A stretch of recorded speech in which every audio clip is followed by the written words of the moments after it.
Welcome. It is 7:30 in the evening in India and we are back again with a spotlight on G20. The first G20 Infrastructure Working Group meeting concluded in Pune today, and over 2 days, a host of issues were discussed. On India at G20 today, we ask, is India's G20 chair building consensus on issues like attracting finance for cities of tomorrow in view of the fact that global investment gap of $0.7 trillion a year was projected by the Global Infrastructure Hub in 2017, and now it is $3 trillion a year, with potential to grow even higher as the world grapples with economic turmoil, geopolitical tensions and climate change. We will also analyze takeaways on urban planning and capacity building of urban administration on the show today and give you a sneak peek into what to expect over the next 3 days during the Health Working Group meeting in Thiruvananthapuram. I'm Manu Bhattacharya. First up, the top stories. First G20 Infrastructure Working Group meeting concludes in Pune. Delegates deliberate on inclusivity in urban service delivery, capacity building of urban administration for cities of tomorrow, and finalizing future of global infrastructure hub on the second and final day of the meeting.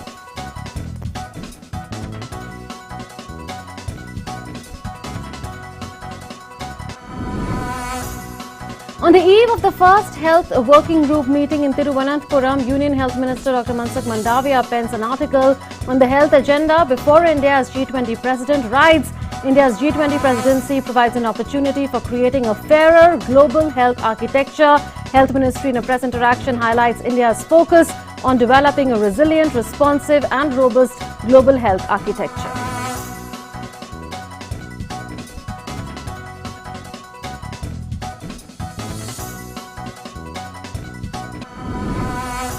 IDSA hosts the 14th South Asia Conference on Think 20 at G20 towards a resilient South Asia in New Delhi.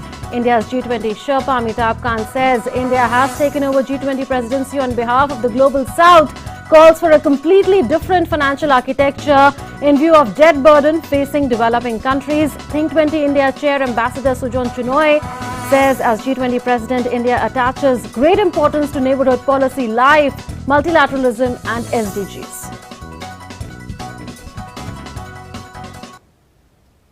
The first G20 Infrastructure Working Group meeting concluded in Pune. The second and final day saw deliberations on inclusivity in urban service delivery, capacity building of urban administration for cities of tomorrow and finalizing future of global infrastructure hub. The next meeting is slated to take place in March. Here are the highlights of the two-day meeting in Pune.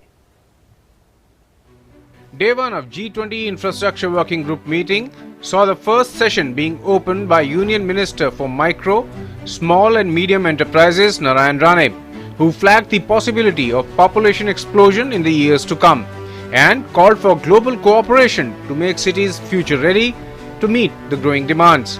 That was followed by a presentation by Finance Ministry officials on the infrastructure priorities of India's G20 presidency in 2023.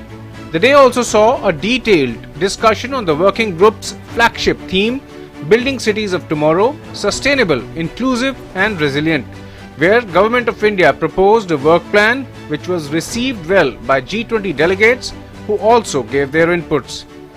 In the afternoon, we went to Pune University where the workshop was organized by the Asian Development Bank. The workshop was focused on attracting private finance for infrastructure development in urban cities. The idea of having that workshop is to get inputs into the main theme that we are working on. So they deliberated on various financing models that are successful across the globe. They gave successful examples from different countries like US, about Mexico's successful municipal bond program. So that was very helpful. The workshop also deliberated on capacity building of urban and municipal government employees and other stakeholders in the ecosystem, especially for attracting private sector finance. Day 1 ended with cultural performances on the theme of Shiv Rajabhishek, including Lavani, Kar Pallavi, Potraj and Mardani Khel. These performances enthralled the G20 delegates in Pune. That was followed up by a cultural program there for about 30 minutes. It was a medley comprising of Shiv Vantana, all the traditional Maratha historical folklore, and then the it's a mix of everything. That was very highly appreciated by the delegates, and many of you might have already seen in the social media that they went up to the extent of joining the dances there. So it was a very high engagement was there for that. Day 2 saw deliberations on Infra Tracker, which tracks how countries allocate infrastructure stimulus across sectors and outcomes. India proposed improvements in this regard. Capacity building was also discussed in view of Asian development banks developing a framework for giving training and rolling out capacity building measures for the urban administration. Discussions also took on Global Infrastructure Hub, a not-for-profit organization formed by G20 that advances the delivery of sustainable, resilient and inclusive infrastructure. Large number of delegates participated in the sessions. Sessions here.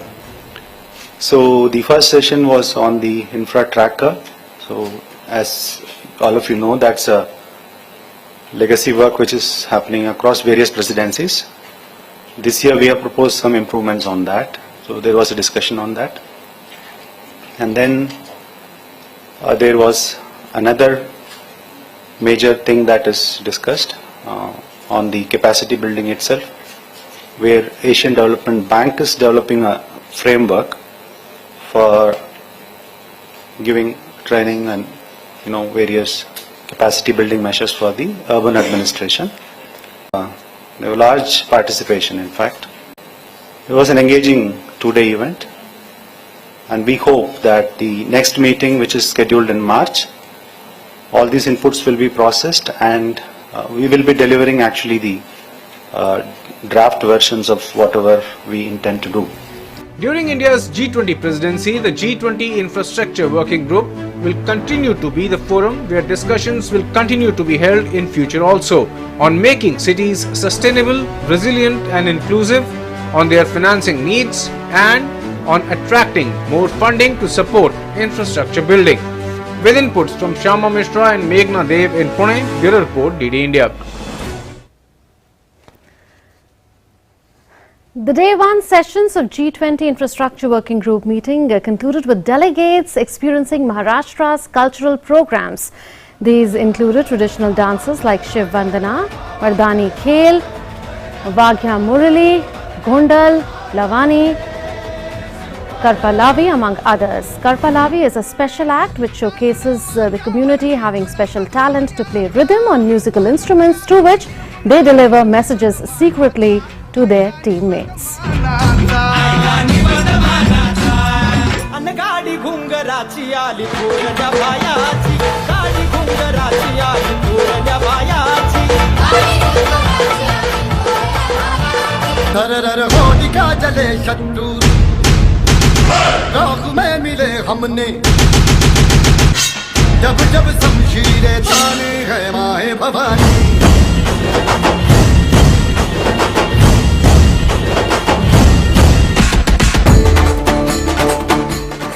The performers displayed the martial art of great Maratha Empire. The delegates were mesmerized by the cultural performances, and many tried their hands on dance as well.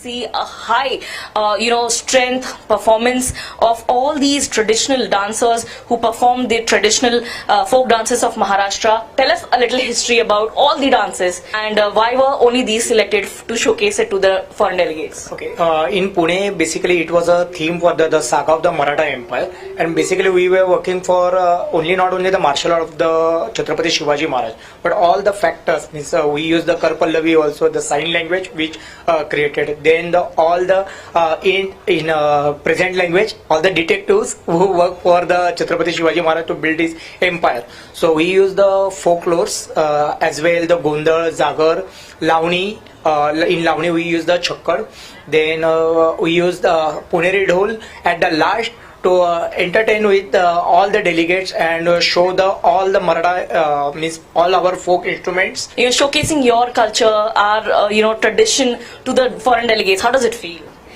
It feels beautiful and it feels honored to perform at G20 and represent Maharashtra.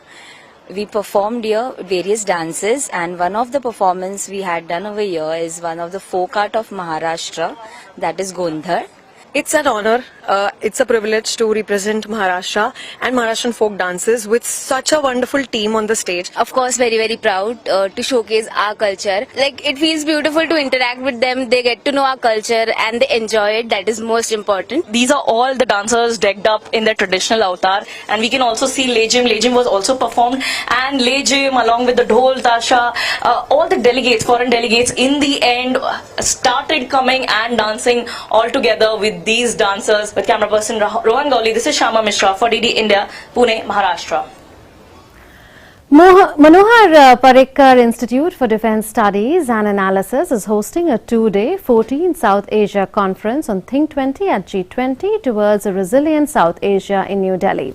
Delivering the inaugural address, India's G20 Sherpa Amitabh Kant said India has taken over the G20 presidency on behalf of the Global South and has called for a completely different financial architecture in view of the debt burden facing 75 developing countries.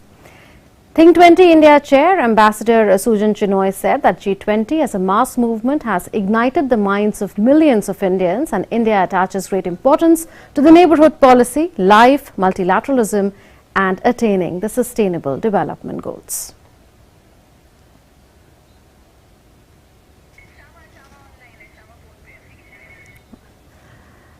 Right.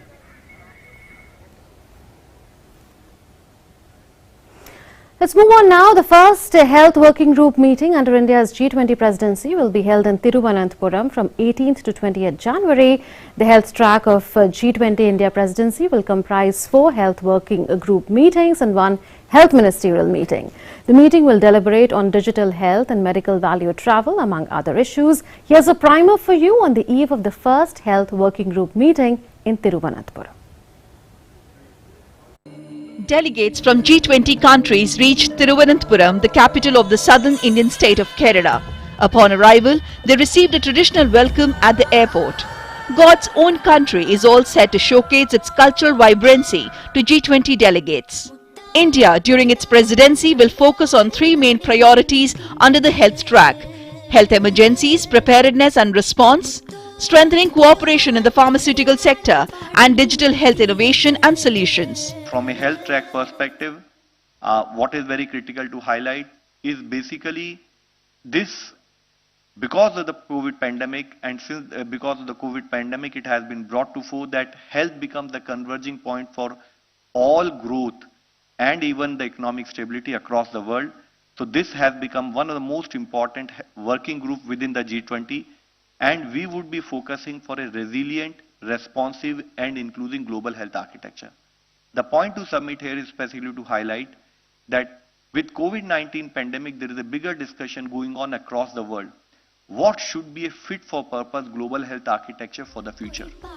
Kerala will also host a side event with each health working group meeting to enrich, supplement and support G20 discussions. These events include medical value travel and digital health, a workshop on collaborative research on drugs, diagnostics and vaccines, and a co-branded event on the Global Center for Traditional Medicine.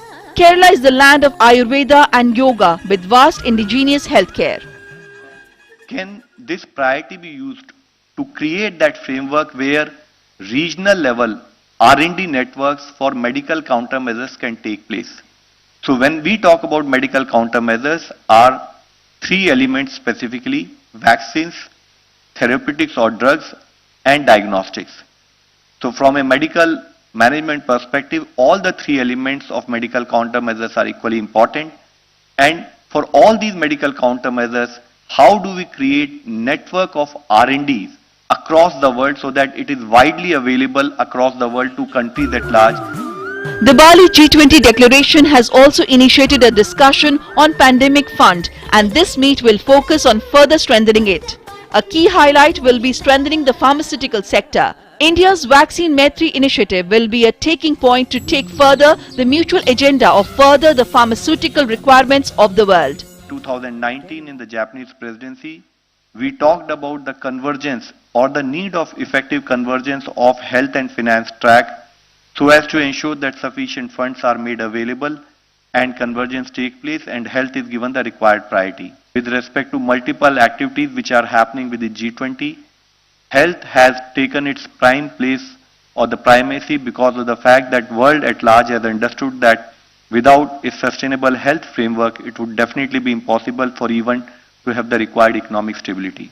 Under India's prestigious G20 presidency, the first health working group meeting happening here at this beautiful, scenic and blissful God's own country backdrop sets the ball rolling. The agenda will be to meet emergencies and be prepared to handle these emergencies.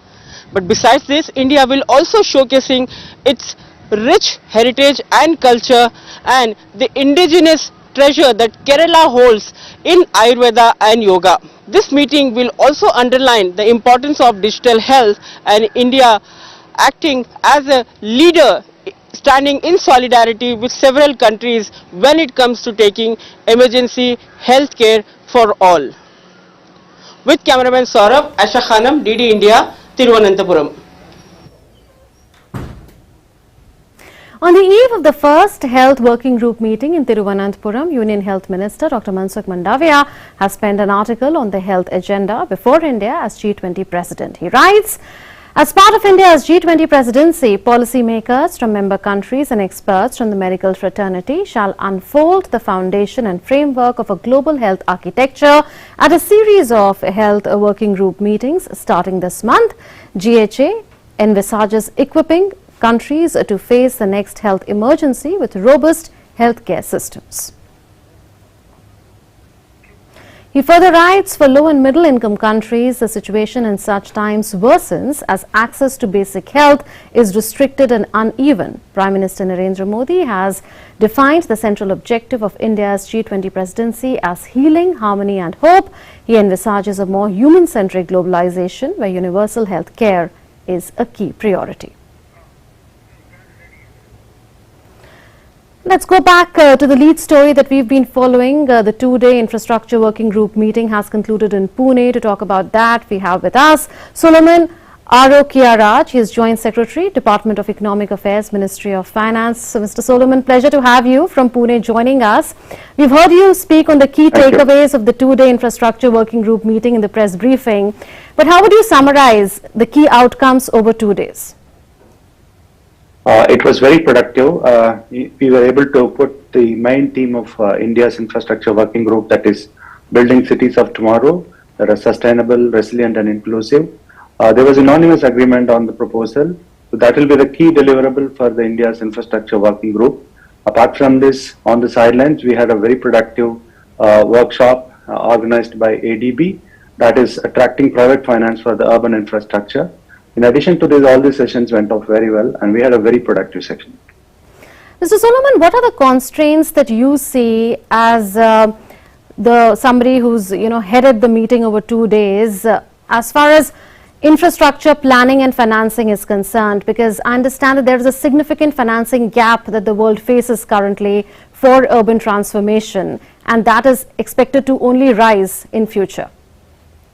Yeah, absolutely, you're right. So currently the urban population is over 50%, and in about next 10-15 years it is supposed to rise by 1.5 times to 6 billion. So that puts a lot of requirement on the infrastructure. Currently, the infrastructure is funded by the government support across the world most of the times. There is need for private sector participation to rise, and also we have to use creative instruments of financing like the land value capture, transit-oriented development, the transfer of developmental rights. So all these things were discussed during this session, and the principle that we will be bringing out has a section on the financing which will cover all these aspects. So we are working on that. Right. And I heard you say that the financing model of United States as well as Mexico was discussed. What are the best practices that various countries of G20, including India, are looking at in terms of exchanging? India is going to start its municipal bond program soon. Mexico has its municipal bond program as well. So what are the best practices that India may have identified as G20 president in the G20 member states and maybe in other countries as well? India already has its municipal bond program. Many of our municipalities have already raised bonds, Right. but then the scale at which we are looking is what is important. So the credit enhancement program that we are working on to facilitate this municipalities to access bond market in a large number is what we are looking at. So the Mexico case study focused on the trust model that they worked out. So in fact, the Mexican government used to give guarantee for the municipalities to raise bond, which was a kind of incentive as well as a disincentive. So in order to avoid this disincentive, they worked out a trust model, which was discussed as a case study during this workshop, which was very interesting. So that's what we are working. And in terms of innovative financing programs, you told us about various concepts that were discussed. Which is the favorite among them, or can we expect a potpourri going forward in what India is likely to propose going forward? The land value capture model was discussed at length at the workshop. There were many successful case studies were also discussed. So that's a very interesting model. Across India also several examples are there on that. So that is one interesting input that will feed into the report.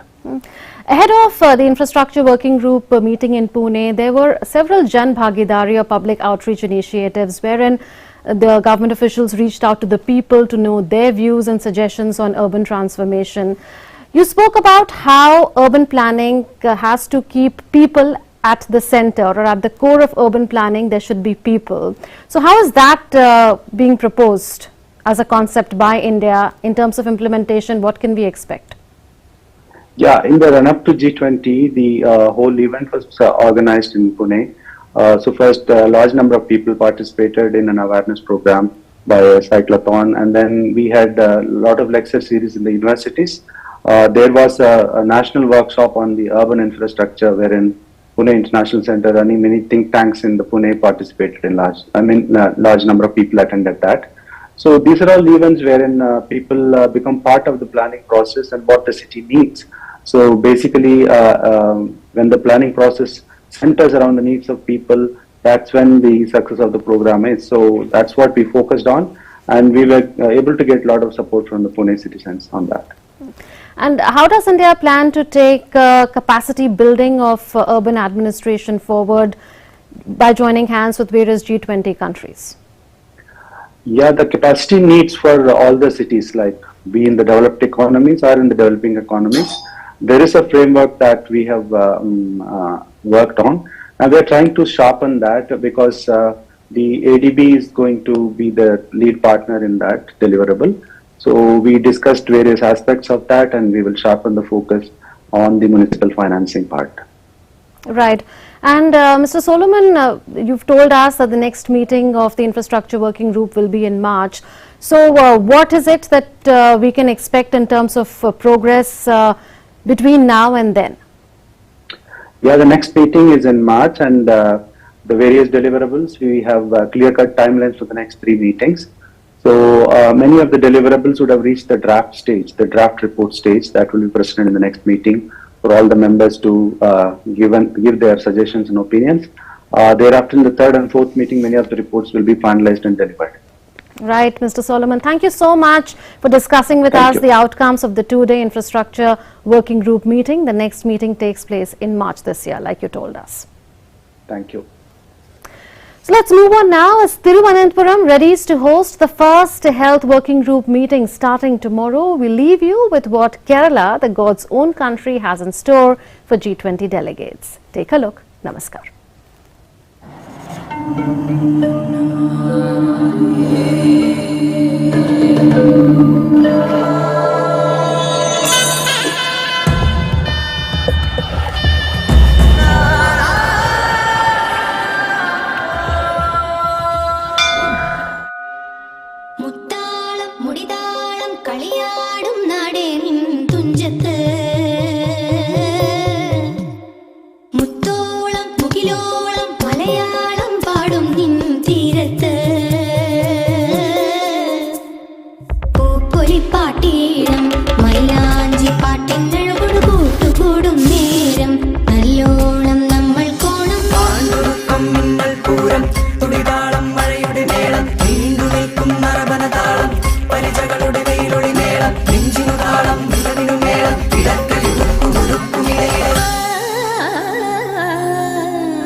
Kerala encapsulates the emotion of India with its vibrancy and diversity, bringing alive the spirit of Vasudhaiv Kutumbakam, one earth, one family, one future. Vasudhaiva Kutumbakam.